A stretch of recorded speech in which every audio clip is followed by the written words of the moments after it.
दोस्तों, आज की कहानी है बड़ी बहू तो सिर्फ घर संभालने के लिए ही है। दोस्तों, कहानी शुरू करने से पहले अगर हमारे चैनल को सब्सक्राइब नहीं किया हो तो कर लीजिए ताकि आपके पास पहुंचे हर नया वीडियो। ये क्या जिद लगा रखी हो रमा, बेटे के लिए लड़की नौकरी पैसा ही लानी है। एक से एक अच्छी लड़की साथ सुखी हो बस इसलिए कि वो नौकरी नहीं करती। रमेश जी गुस्सा करते हुए पत्नी से बोले, हाँ मैं चाहती हूँ मेरी बहू नौकरी करने वाली ही हो, घर के काम काज करने वाली तो मैं हूँ ही ना। दूसरी रमा इस घर में अब नहीं आएगी।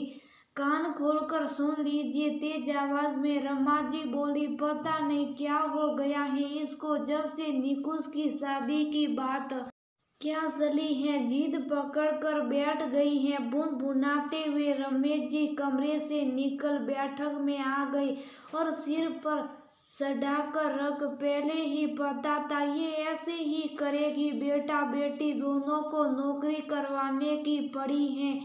कुओं की पढ़ाई खत्म होते शादी कर देती, पर नहीं कहती है वो अपने पैरों पर खड़ी हो जाएगी फिर ही शादी करूंगी। अब बहू भी इसको नौकरी वाली चाहिए। रमेश जी की माँ कलावंती जी उनके सुर में सुर मिलाते हुए बोली।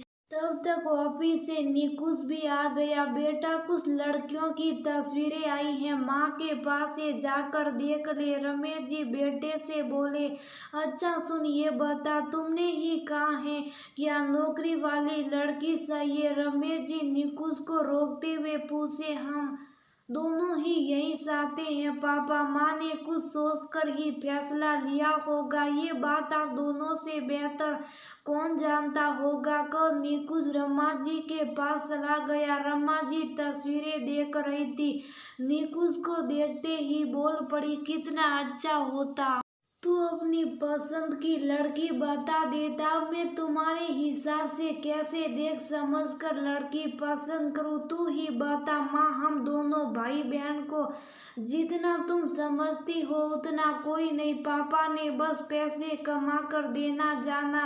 आज भी पूछ लो मेरा पसंदीदा रंग वो नहीं बता पाएंगे। हाँ ये सही कर रही हो, लड़की पसंद तो कर लेता पर मुझे अपनी माँ की पसंद ज्यादा पसंद है, वो ठोक बजाकर अच्छी बहू लगी, इतना भरोसा है। कल निकुंज माँ के गले में बाहें डाल झूल गया।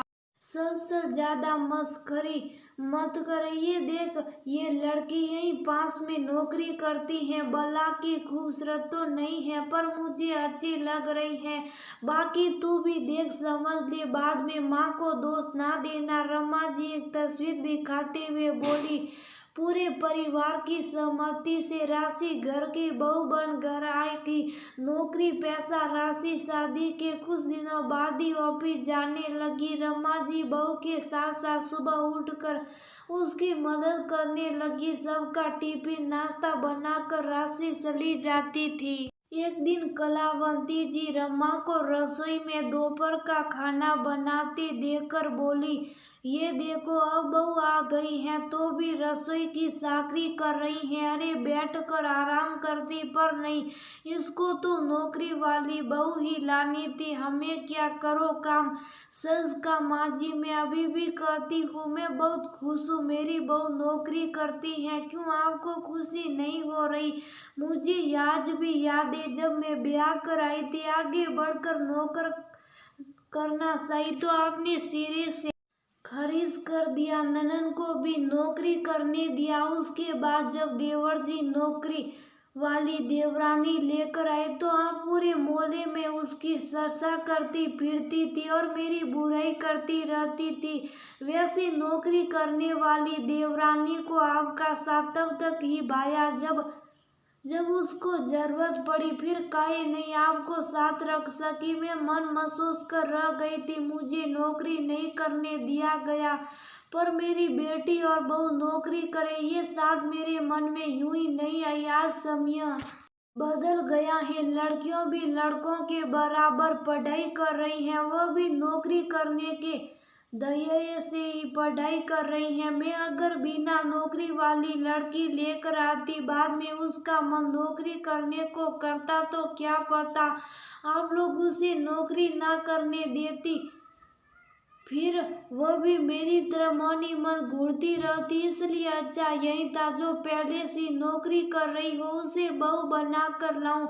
मैं नहीं जानती मेरी बहू आगे जाकर कैसी निकलेगी, पर जब मैं उसे उसकी माँ की तरह ही ध्यान दूंगी, तो उम्मीद है वो भी अपनी सास में माँ को देख पाए। हाँ, एक विनती जरूर करना चाहती हूँ आपसे।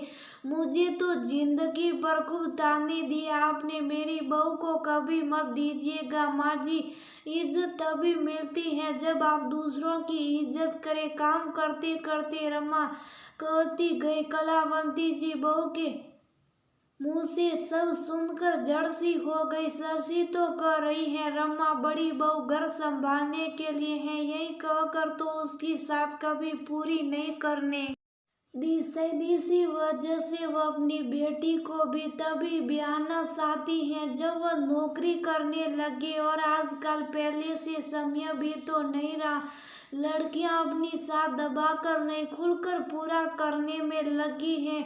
रमा बहू मुझे माफ कर दे, तेरी साथ तो पूरी ना हो सकी, पर अब कुहू का ब्याह तो तभी होगा जब वो भी नौकरी करने लगेगी। कलावंती जी ने रमा जी से कहा।